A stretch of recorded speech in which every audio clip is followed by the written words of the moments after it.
the next 40 minutes, an introduction about made by, and then really emphasizing on several types of fibers, dedicating most of the time actually to natural fibers, especially cotton, because we learned while working with a lot of the SCAP members that cotton is a dominant fiber in the collections.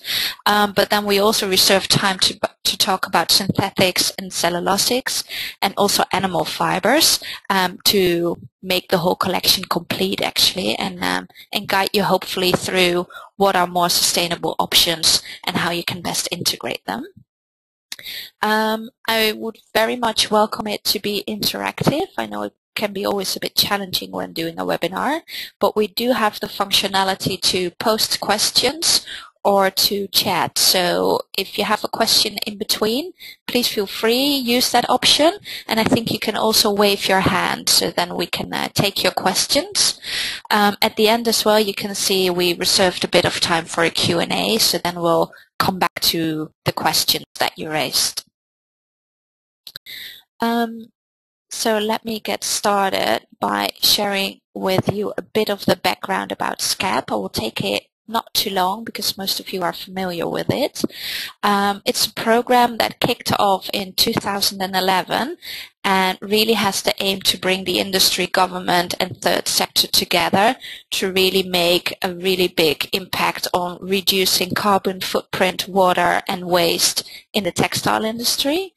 And as you can see on the right side of this slide, quite some challenging yet I think achievable targets have been set as well, and about 16 of the UK brands and retailers are currently committed to really working towards achieving these targets. And to make it visual, this slide really tells you about the majority of the brands who joined, as well as other parties who really embrace this initiative. I think, as said, we kickstarted it in 2011, and that means that we had more than 2 years now of really working with brands, doing data collection, putting together a baseline, seeing where everybody is, and also providing trainings and well, creating workshops and roadmaps to really help and see which areas can you best work on to really reduce the impact that you have. The SCAP tool has really a nice mechanism to help you decide which kind of the areas you want to impact. There's 16 in total, and today we'll really zoom in on those that are related to sustainable fibers and how you can make more suitable and sustainable options.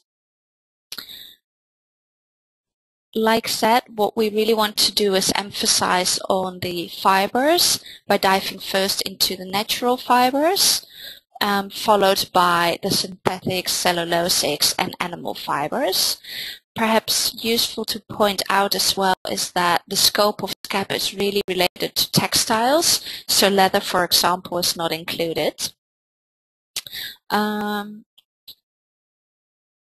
So let me first start and tell you a little bit about Made By as well for those who are not that familiar with us.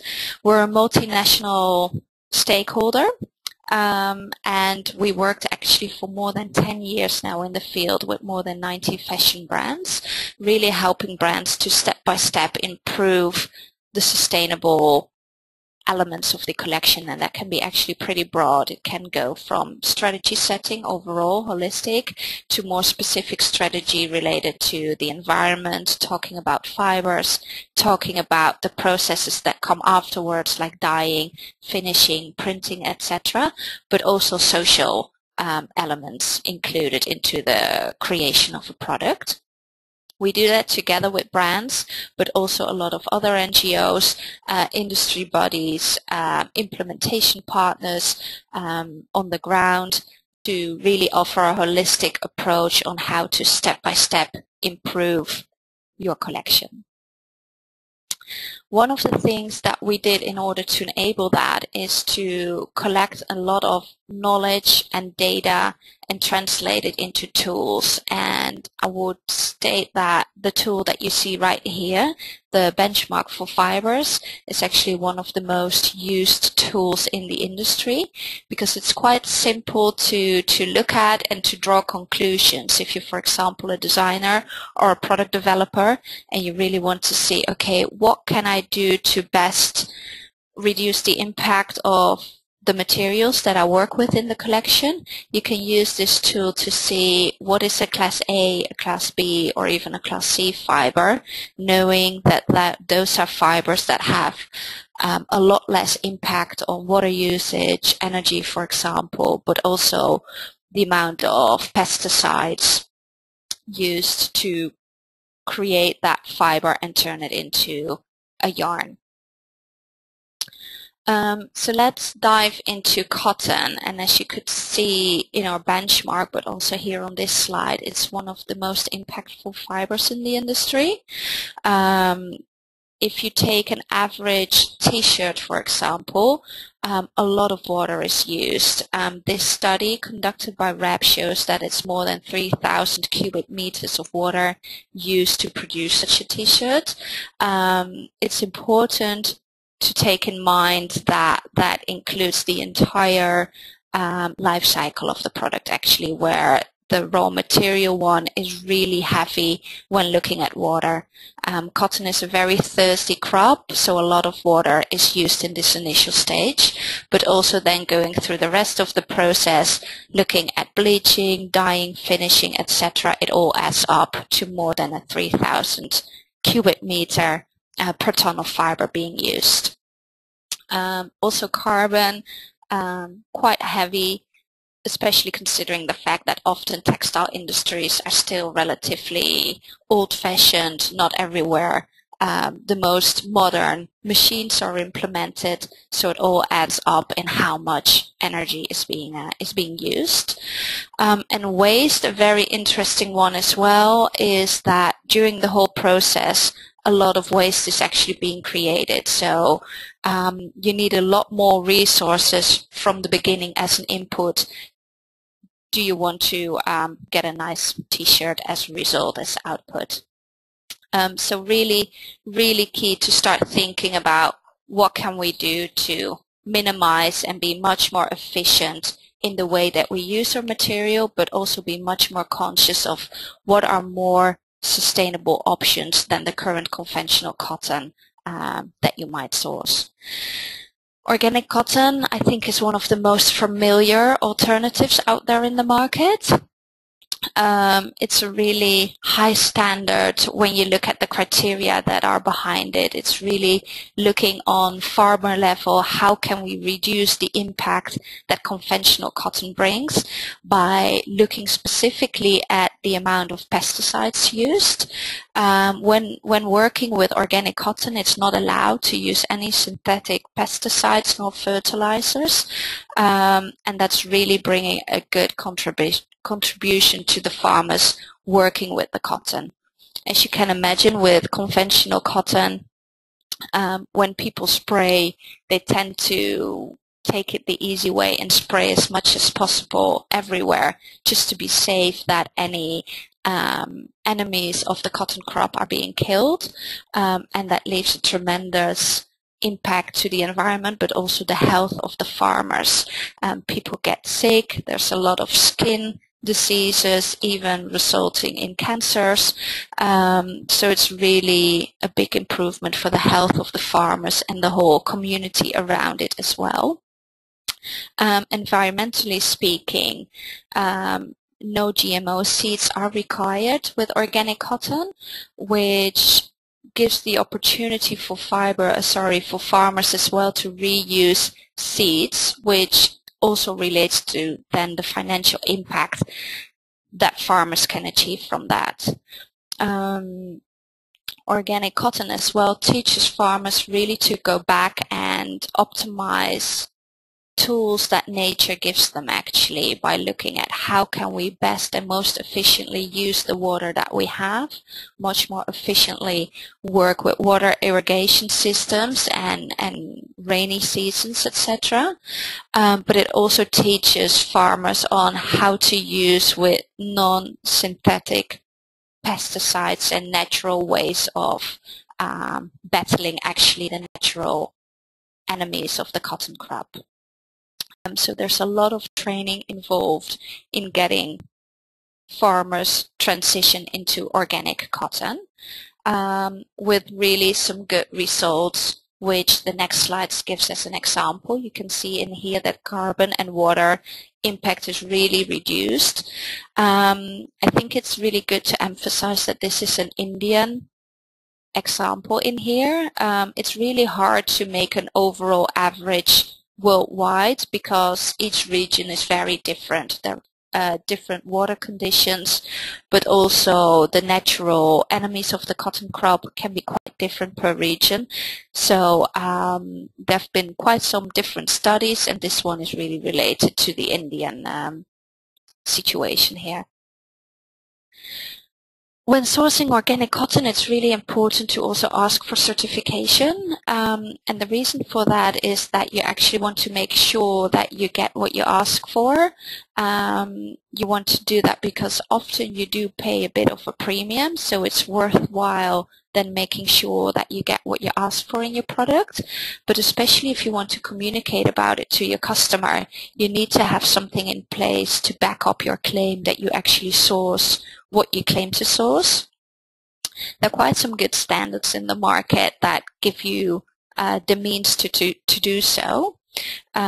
First of all, actually, when you really look at fiber level, there's an obligation to get it certified. It's part of the agricultural law in different countries. So we've got an EU law, there's also an American law. Several regions have one, but then if you go beyond the agricultural level, it becomes mandatory. And that's where Organic Exchange and also the global organic textile standard stepped in and developed different standards to actually track and trace through the entire supply chain the organic status of your fiber. Of course, you can play a little bit with it depending on what your product is and the blends that you use. So the organic content standard, for example, allows you to choose if you want to have a blended product. You can use the blended organic standard, and if you go for 95% up to 100%, the 100% organic cotton standard would work for you. Those two standards only state something about the material in itself. The global organic textile standards takes it a step further. They also look at environmental conditions after the material process. So they look at certain criteria related to wastewater treatment when dyeing, finishing, and printing your garment. What they say as well is that you need to have at least 70% of organic content into your product in order to use that label.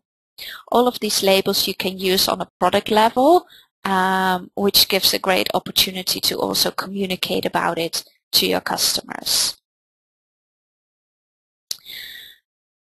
Luckily, organic cotton is not the only solution out there. I would say that in the last 5 to 10 years, a lot of effort has been put into creating alternatives that drive a little bit more volume, are considered as a bit more a market volume approach, and one of them is cotton made in Africa. They really have the aim to work with a lot of farmers in the industry against a little bit less stringent criteria as with organic cotton to enable more farmers actually to comply to the minimum standards that Cotton Made in Africa said, and by doing so also allowing much more volume to bring to the market which brands can benefit from. The way cotton made in Africa works is that it's really linked to the region itself, which is also clearly given away in the name itself. And they work with mainly small farmers. A lot of them are more in the, well, northern and midern part of Africa, where cotton is really an important crop for farmers to make a living by. What they have in common with organic cotton as well is that they exclude the use of GMO seeds, which is a really important criteria to them. And similar as well to organic cotton, you are allowed to communicate on your product under the very clear condition that you're able to trace yourself the cotton through the supply chain as well. It doesn't work with the specific certification methodology as I just explained for organic cotton. So the two standards like GOTS and the organic cotton standard are not applicable here. It's more the responsibility of a brand themselves that you put your processes and systems in place to really trace it through the supply chain. But if you do so, then the label that you can see on the right hand top is what you're able to use on product level. Cotton Made in Africa did quite some impact studies as well, and this slide really shows, especially on the water usage, how much water is being saved when transitioning into the Cotton Made in Africa way of producing. Better Cotton Initiative, I think very popular, well, since a couple of years now. They really grew in demand because, quite similar as to Cotton Made in Africa, they also really facilitate this big push to the market of more sustainable cotton. What they have in common with Cotton Made in Africa is that both of them really do a lot of farmer training programs in which they allow farmers to be flexible with the types of pesticides and fertilizers they like to use, but they really teach them how to minimize it. And they really teach them as well on how to be as efficient and effective with the input resources they need to use in order to get similar or even better yield out of it. And that's the whole business model that goes behind it. They really teach farmers to save costs by not spraying as much, not spraying everywhere, doing it in a very well, considerate way actually, so that costs are being low, enabling farmers to sell their cotton against regular cotton market prices, making it very attractive then for brands as well to buy it.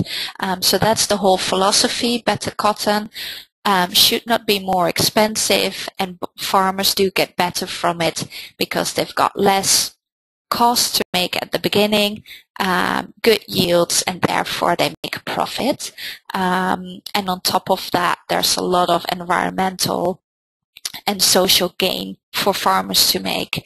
The Better Cotton Initiative just recently published a report in which you can see actually all the regions in which they are active, and we zoomed out here India as an example to show actually what cotton out of India when working with the Better Cotton Initiative actually brings to farmers who worked with them. This is an example based on 4 years already growing better cotton in India, and you can see that it's a really big impact for farmers. When you look at profit, 44% more profit is being gained by farmers in collaborating and working against or according to the methodology of Better Cotton. And also the environmental gain is really considerable. And it explains as well why it's so attractive for farmers to transition and really grow into better practices. And also for brands, as you can see here, a lot of the bigger brands joined. They really pulled and pushed this initiative forward. It was actually created by a couple of the biggest market players, I would say, like H&M and IKEA and Nike, together with some really big NGOs like Solidaridad and WWF. They all wanted to find a solution for bringing more sustainable cotton to the market as a complement and an addition to organic cotton. And the philosophy, what most of these brands will have, is to make a holistic, sustainable cotton strategy, where they pick a couple of styles that they really want to use as a communication tool towards their consumers. And then organic cotton is, for example, very well suited for that, because you can label it, you can back it up with transaction certificates, and you can then really communicate that on product level to your customers. Better Cotton doesn't work with certificates. They work with a mass balance system. It's quite similar to what you might know from green energy in your own households. It really works with like a mass balance system, meaning as well that you can't directly trace it back to your own end product. Therefore, Better Cotton only allows you to communicate on corporate level and on brand level. Looking at then the real added value often for brands is that it's a great tool to impact a big part of the collection, and some brands even publicly committed to really impacting the full 100% of their cotton collection by playing with the different sustainable cotton options now available. Having said all that about cotton, I'm going to move to the synthetic fibers, and I really would like to zoom in on polyester within this category, because it's well, almost just as large and mostly used as cotton nowadays as well. It's a very dominant fiber in a lot of brands' collections. Unfortunately, also very impactful on the environment, and in our Made By benchmark we classified it as Class D. And that's really due to the fact that there's a lot of water, energy, and also waste involved in this process. But I think very important to also flag here is that polyester, when using a virgin one, it's made out of crude oil. And crude oil is a limited resource that we have, and it's very industry intensive to transfer oil into the nice type of yarn that we used to when working with polyesters. So a lot of chemicals, a lot of energy, etc. is needed to translate oil into a polyester yarn. Recycled polyester is a very good solution or an alternative to start looking at. When using recycled polyester, the big gain that you make is that you don't need to use use that virgin oil, but you reuse what is already there. And it actually really benefits, because what is already there is often seen as waste after a couple of times using it, or especially when talking actually about PET bottles, you might use it once and then you throw it away, and it will end into landfill or it will be incinerated. And by avoiding that and taking it back into the system and reusing it, you make a big impact. I think a really nice example is what G-Star did in their latest collection with their Raw for the Ocean collection part. What they did there is that they worked together with a couple of organizations, amongst which the Bionic Yarn. And what is great about that is that they took a lot of plastic waste which is in the ocean, and they took all the relevant plastic that they could reuse and turn into recycled polyester, and did a lot of research and development actually to make it suitable to fit into their denim collection. And it's a great way of showing how waste actually can have a true value and be reused again into another valuable item again. What is relevant to point out is that there are two types of recycling. You've got a mechanical way of recycling. It's the easiest method. It only has a couple of restrictions as well in how you can then reuse it into a new garment. There might be a little bit of compromise in the color, the shading, etc. If you want to really have the same effect as what a virgin polyester would have, then chemical recycling would be the better option. It's more complex and it requires a bit more chemical intervention to allow this, but you can have the same quality, the same outcome as would it has been a virgin polyester again. So depending a little bit on your need and how what your product specifications are, you could ask for either the mechanical or the chemical way of recycling. Here as well an example of the impact and how much can be saved actually when you start working with recycled polyester. Then going to the cellulosic fibers, Viscose, also a very popular one, and here you can see as well there's quite a lot of water, carbon and also waste again involved in it. Probably most of you are familiar with the organization Lenzing. They produce a lot of viscose and they really saw the problem and the impact that it has.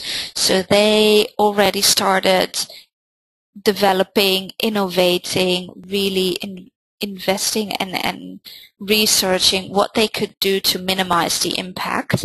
So they developed products like Modint, but especially Tencel is an interesting one to highlight here to really see how can we minimize the impact that normal viscose brings. And normal viscose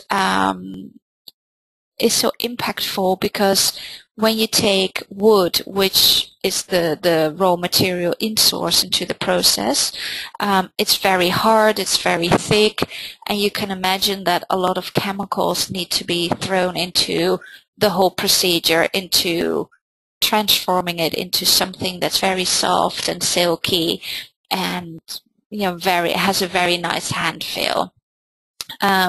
All that water, energy and also chemicals included in that process have obviously a very impact into the environment. So Lenzing took that knowledge and started developing factories in which they still use wood as an input, but they were very conscious about the type of wood. So they said, okay, it needs to meet the Forest Stewardship Council standards.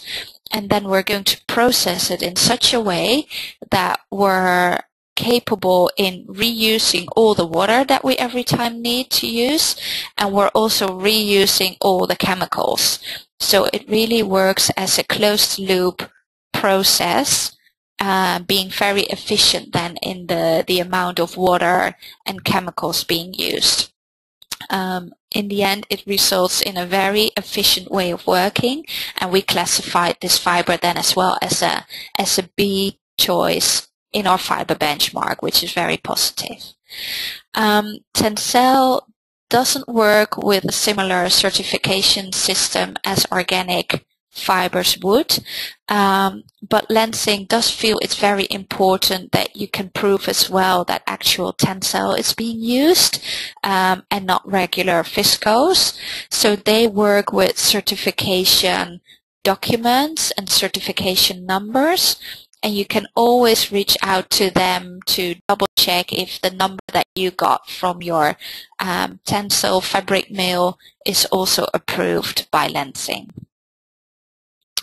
Monocel is a very recent or very new fiber that came to the market, and it's actually made from bamboo. Also according to the Forest Stewardship Council standards, and they also use a closed loop system. And this is a really good alternative because I remember that a lot of brands having a good intentions, wanted to work with bamboo, came to us and said, like, where does bamboo stand in your fiber benchmark? It must be very sustainable because bamboo is a very sustainable plant. It doesn't need a lot of water. It doesn't need a lot of ground. It doesn't need pesticides. It grows very quickly. So we're doing really well using bamboo in our collection. The downside of that is that bamboo, like also other types of wood, you really need to put a lot of chemicals into the process to make it soft and silky, and create a really proper yarn out of it. So therefore, until recently, just standard bamboo was not classified as sustainable. But Monocel did like what Lansing did with the closed loop system. They did a lot of research and innovation now allowing for this closed loop system, which also secures that water is being reused and chemicals are being reused as well. So there's no negative output shared with the environment, so to speak. Then the final one that I wanted to share with you is wool. Wool is always a bit of a funny one because people assume quite easily that wool is quite environmentally friendly. It's a byproduct of the animal. No harm is being done. There's a little bit yes and no to it. The downside of wool, and that's why we also classified it in E, is that there's a lot of land still needed for the animals to graze on and to live on. And unfortunately, those animals, provide a lot of CO2 gases in the environment just by being an animal. So that's hard to control. But what is controllable, or that and also has quite some impact, is the whole process that comes afterwards when you have the wool but you need to clean it and degrease it, and a lot of chemicals and energy is also needed for that. So those elements of land use, the CO2 emissions, but also then the chemicals and electricity needed, as well as water to really clean it and make it suitable to spin yarn out of it, does mean it's quite impactful for the environment. Recycled wool takes a lot of those elements away. It's already existing wool that you try to reuse and put into a new collection. This can be either pre-consumer textile waste. Often that's within the factory and it's like leftovers from previous fabrics and previous materials used, or it's being post-consumer textile waste being reused as well and being brought back into the system.